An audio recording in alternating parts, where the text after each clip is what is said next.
വർഷം AD 79 August 24. South ഇറ്റലിയിലെ കാമ്പാനിയ പ്രവിശ്യയിലുള്ള നാപ്പോളിക്കടുത്തുള്ള നഗരം പോംപെയ്. സമയം ഉച്ച 1 മണി. പോംപെയിൽ നിന്നും 8 കിലോമീറ്റർ അകലെയുള്ള വെസൂവിയസ് അഗ്നിപർവ്വതത്തിൽ നിന്നും ശക്തിയായി ചാരവും ലാവയും കലർന്ന പുകയും വിഷവാതകവും പാറക്കഷണങ്ങളടങ്ങിയ സൂപ്പർ ഹീറ്റഡ് ഗ്യാസും പ്രവഹിച്ചു തുടങ്ങുന്നു. ഏകദേശം 2 ദിവസം മുൻപ് തന്നെ ആരംഭിച്ച ചെറിയ ഭൂകമ്പങ്ങളും അഗ്നിപർവ്വതത്തിലെ വിഷവാതക പ്രവാഹവും കാരണം പോംപെയിലെ 20,000-ഓളം വരുന്ന പ്രദേശവാസികളിൽ മിക്കവരും ഒഴിഞ്ഞുപോയിരുന്നു. സമയം ആഗസ്റ്റ് 24 വൈകിട്ട് 5 മണി. പോംപെ നഗരത്തെ പൂർണ്ണമായും കൊല്ലുന്ന അവസ്ഥയിലേക്ക് ലാവയും വിഷവാതകവും പ്രവഹിപ്പിച്ചുകൊണ്ട് പ്രവർത്തിക്കുന്ന വെസൂവിയസ് അഗ്നിപർവ്വതം രാത്രി 8 മണിയോടെ ശക്തമായി പൊട്ടിത്തെറിക്കുന്നു. ആ സ്ഫോടനം പോംപെ നഗരത്തെ പൂർണ്ണമായും നശിപ്പിക്കുകയും നഗരത്തിൽ അവശേഷിച്ചിരുന്ന 1000-ലധികം മനുഷ്യരെ കൊലപ്പെടുത്തുകയും ചെയ്തു. സമയം ആഗസ്റ്റ് 25 പുലർച്ചെ 1 മണി. പോംപെ നഗരത്തെ അക്ഷരാർത്ഥത്തിൽ പൂർണ്ണമായും വിഴുങ്ങിക്കൊണ്ട് വെസൂവിയസ് അഗ്നിപർവ്വതം രണ്ടാമതും പൊട്ടിത്തെറിക്കുന്നു. വെസൂവിയസിൽ നിന്നും ഉയർന്ന വോൾക്കാനിക് ആഷസും പുകപടലങ്ങളും വിഷവാതകവും ആകാശത്ത് 31 കിലോമീറ്റർ വരെ ഉയരത്തിൽ ഉയർന്നു എന്ന് ചരിത്രത്തിൽ രേഖപ്പെടുത്തിയിട്ടുണ്ട്. 1000-ലധികം മനുഷ്യരെ യാതൊരു തെളിവുകളും അവശേഷിപ്പിക്കാതെ മണ്ണിലാഴ്ത്തിക്കൊണ്ട് വെസൂവിയസ് അഗ്നിപർവ്വതത്തിൽ നിന്നുയർന്ന വോൾക്കാനിക് ചാരത്താലും പാറക്കഷണങ്ങളാലും പോംപെ നഗരം എന്നേക്കുമായി മൂടപ്പെട്ടു. 20 അടി ഉയരത്തിൽ, അതായത് 6 മീറ്ററോളം ഉയരത്തിൽ അഗ്നിപർവ്വതത്തിലെ ചാരവും പാറക്കഷണങ്ങളും പോംപെ നഗരത്തെ എന്നേക്കുമായി മൂടി. The city is sealed for centuries. നഗരം നൂറ്റാണ്ടുകളിലേക്ക് ആരോരും അറിയാതെ സീൽ ചെയ്യപ്പെട്ടു. ഇറ്റലിയിലെ നാപ്പോളിയിൽ നിന്നും 27 കിലോമീറ്റർ അകലെയാണ് പോംപെ നഗരം സ്ഥിതി ചെയ്യുന്നത്. വെസൂവിയസ് അഗ്നിപർവ്വതത്തിൽ നിന്നും 8 കിലോമീറ്റർ അകലെയുള്ള ലാവ പീഠഭൂമിയിലാണ് പോംപെ നഗരം നിർമ്മിക്കപ്പെട്ടിരുന്നത്. മെഡിറ്ററേനിയൻ സമുദ്രതീരത്തുള്ള കടൽത്തീര നഗരമായ പോംപെ 160-ലധികം ഏക്കറിലായി സൗത്ത് ഇറ്റലിയിൽ വ്യാപിച്ചു കിടക്കുന്നു. ഈജിപ്തുമായും ഗ്രീസുമായും അക്കാലത്ത് പോംപെയ്ക്ക് വ്യാപാര ബന്ധങ്ങളുണ്ടായിരുന്നു. മെഡിറ്ററേനിയൻ സമുദ്രത്തിലെ വാണിജ്യത്തിൻ്റെ പ്രധാന കേന്ദ്രമായ പോംപെയിൽ മുഖ്യമായും രാജ്യങ്ങൾ തമ്മിലുള്ള ട്രേഡിംഗ് ആയിരുന്നു അക്കാലത്ത് നടന്നിരുന്നത്. സുഗന്ധദ്രവ്യങ്ങളും അടിമകളും ഉൾപ്പെടെ പലതും രാജ്യങ്ങൾ തമ്മിൽ കച്ചവടം ചെയ്യപ്പെട്ട ഒരു ട്രേഡിംഗ് സിറ്റിയായിരുന്നു അക്കാലത്ത് പോംപെ.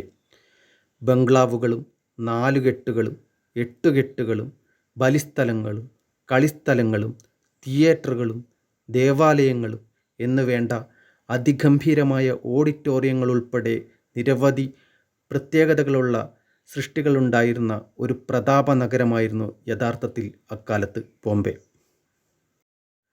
വെസൂവിയസ് തീയും പുകയും തുപ്പിയിരുന്ന പല അവസരങ്ങളിലും വിഷവാതകത്തെയും വോൾക്കാനിക് ലാവയെയും നഗരത്തിലെത്താതെ വഴിതിരിച്ചു വിട്ടത് മെഡിറ്ററേനിയൻ സമുദ്രത്തിൽ നിന്നുള്ള കടൽക്കാറ്റായിരുന്നു. അങ്ങനെ AD 79 ആഗസ്റ്റ് 25 സംഭവിച്ച ആ മഹാദുരന്തം പുറം ലോകമറിഞ്ഞില്ല. ലോക ഭൂപടത്തിൽ നിന്ന് തന്നെ പോംപെ നഗരം എന്നേക്കുമായി അപ്രത്യക്ഷമായി. നൂറ്റാണ്ടുകൾ കൊണ്ട് ഉറഞ്ഞുറഞ്ഞുറഞ്ഞ് പോംപെ നഗരം കരിങ്കല്ല് പോലെയായി. പിന്നീട് ഇങ്ങനെയൊരു നഗരത്തെക്കുറിച്ച് നൂറ്റാണ്ടുകളോളം മനുഷ്യരറിഞ്ഞതുമില്ല. പിന്നീട് ഇങ്ങനെയൊരു നഗരത്തെക്കുറിച്ച് സൂചന ലഭിക്കുകയും നഗരം റീഡിസ്കവർ ചെയ്യപ്പെടുകയും ചെയ്യുന്നത് ഏകദേശം 1500 വർഷങ്ങൾക്ക് ശേഷം 16-ാം നൂറ്റാണ്ടിലാണ്. അതിനും 300 വർഷങ്ങൾക്ക് ശേഷം 18-ാം നൂറ്റാണ്ടിലാണ് നഗരം കണ്ടെത്താനുള്ള പര്യവേഷണങ്ങൾ ആരംഭിച്ചത്. പര്യവേഷണത്തിൽ മരിച്ചു കിടന്ന നിരവധി മനുഷ്യരുടെ അസ്ഥികളും ശേഷിപ്പുകളും കണ്ടെത്തി. ചിലർ ആരാധനാലയങ്ങളിൽ പ്രാർത്ഥിച്ചു നിൽക്കുന്ന അവസ്ഥയിലായിരുന്നു. ഒരു സ്ത്രീയാകട്ടെ കുഞ്ഞിനെ മുലയൂട്ടുന്ന അവസ്ഥയിലും, വേറെ ചിലതാവട്ടെ പ്രസവിക്കാറായ ഗർഭിണിയുടേതായിരുന്നു. ശാസ്ത്രജ്ഞർ പ്ലാസ്റ്റർ ഓഫ് പാരീസും ജിപ്സവും ഉപയോഗിച്ചുകൊണ്ട് അസ്ഥികളായിപ്പോയ മനുഷ്യരുടെ രൂപം അതേപടി സൃഷ്ടിക്കുകയും ചെയ്തു. അങ്ങനെയുള്ള ഏകദേശം 100 കണക്കിന് രൂപങ്ങൾ ഇപ്പോഴും പോംബെയിലുണ്ട്. പര്യവേഷണത്തിൽ 1150-ലധികം മൃതദേഹങ്ങളുടെ ശേഷിപ്പുകൾ കൂടി കണ്ടെത്തി. ഇത് സൂചിപ്പിച്ചത് നഗരത്തിൽ അവശേഷിച്ചിരുന്ന മനുഷ്യർ അപകടം മനസ്സിലാക്കി ദിവസങ്ങൾക്ക് മുൻപ് തന്നെ തങ്ങളുടെ വിലയേറിയ വസ്തുക്കളുമായി നഗരം വിട്ടിരിക്കാം, നഗരത്തിൽ നിന്നും രക്ഷപ്പെട്ടിരിക്കാം എന്നാണ്. നടത്തിയ പര്യവേഷണങ്ങളിൽ തെളിഞ്ഞ വസ്തുതകൾ അതിഭീകരമായിരുന്നു. ആഗസ്റ്റ് 24 രാത്രിയിലോ അല്ലെങ്കിൽ ഓഗസ്റ്റ് 25 പുലർക്കാലത്തോ ആകാം പ്രധാന സ്ഫോടനം സംഭവിച്ചത്. അഗ്നിപർവ്വതത്തിൽ നിന്നുള്ള പൈറോക്ലാസ്റ്റിക് ഫ്ലോ. അതിൻ്റെ നിർവചനം ഇങ്ങനെയാണ്: the fast moving current of hot gas. അത് സൃഷ്ടിച്ചത് ഉയർന്ന വേഗതയോട് കൂടിയതും സാന്ദ്രതയുള്ളതുമായ ചാരമേഘങ്ങളും പുകപടലങ്ങളുമാണ്. അത് സഞ്ചരിക്കുന്ന വഴികളിലെ എല്ലാ കെട്ടിടങ്ങളെയും നിർമ്മിതികളെയും പൂർണ്ണമായോ ഭാഗികമായോ ഇടിച്ചു തകർത്തു. നഗരത്തിലെ അവശേഷിച്ചിരുന്ന മനുഷ്യർ വെന്തുമരിക്കുകയോ ശ്വാസം മുട്ടി മരിക്കുകയോ ചെയ്തു. മാത്രമല്ല, നഗരത്തിൻ്റെ ഭൂപ്രകൃതിയിലും ഘടനയിലും എന്നേക്കുമായി വ്യതിയാനമുണ്ടാക്കി, മാറ്റമുണ്ടാക്കി. നഗരത്തിൻ്റെ തീരപ്രദേശങ്ങളിലും അത് തന്നെ സംഭവിച്ചു. അടുത്ത ദിനം പൊട്ടിത്തെറികൾ അവസാനിച്ച ശേഷം ദുർബലമായ സൂര്യരശ്മികളുള്ള അന്തരീക്ഷത്തിൽ മൂടൽ മഞ്ഞ് മാത്രം അവശേഷിച്ചു. അഗ്നിപർവ്വതവുമായും നരവംശാസ്ത്രവുമായും ബന്ധപ്പെട്ട് പിൽക്കാലത്ത് ശാസ്ത്രജ്ഞർ നടത്തിയ പഠനങ്ങൾ തെളിയിച്ചത് പുകയിൽ നിന്നോ വിഷവാതകം മൂലമുള്ള ശ്വാസം മുട്ടൽ മൂലമോ അല്ല മുഖ്യമായും മനുഷ്യരുടെ മരണങ്ങൾ സംഭവിച്ചത്. മനുഷ്യരുടെ മരണത്തിന് കാരണമായത് അഗ്നിപർവ്വതത്തിൽ നിന്നുദ്ഭവിച്ച അസഹ്യമായ ചൂടാണ്.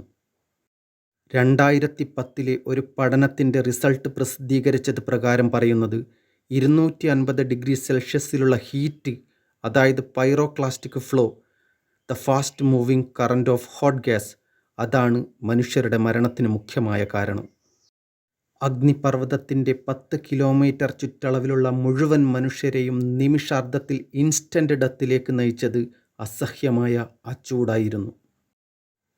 2023 മറ്റൊരു ആർക്കിയോളജി ഗവേഷണത്തിൽ കണ്ടെത്തിയത് പ്രകാരം അഗ്നിപർവ്വത സ്ഫോടന സമയത്തെ ഭൂമികുലുക്കത്തിലും നിരവധി കെട്ടിടങ്ങൾ തകരുകയും മനുഷ്യർ മരണപ്പെടുകയും ചെയ്തിട്ടുണ്ടാകാമെന്നാണ്. എന്തായാലും ഇന്ന് ലോകത്തിലെ തന്നെ ഏറ്റവും പുരാതനവും വീണ്ടെടുക്കപ്പെട്ട നഗരങ്ങളിലൊന്നുമാണ് ബോംബെ. ഇപ്പോഴും വെസൂവിയസിൻ്റെ ഏറ്റവും അപകടകരമായ ഈ മേഖലയിൽ 6 ലക്ഷത്തിലധികം മനുഷ്യർ വസിക്കുന്നുണ്ട്. ഇന്ന് ലോകത്തിൽ തന്നെ ഏറ്റവും അധികം വിനോദസഞ്ചാരികൾ എത്തുന്ന ഇറ്റലിയിലെ നഗരങ്ങളിലൊന്നാണ് ബോംബെ. വർഷത്തിൽ 25 ലക്ഷത്തിലധികം ടൂറിസ്റ്റുകൾ ഇവിടെ എത്തുന്നു എന്നാണ് കണക്ക്. ഇതാണ് പോംപെയുടെ കഥ. പോംപെയുടെ കഥ ഇവിടെ അവസാനിക്കുന്നു. പക്ഷേ കഥകൾ ഇവിടെ അവസാനിക്കുന്നില്ല. കഥകൾ തുടരും.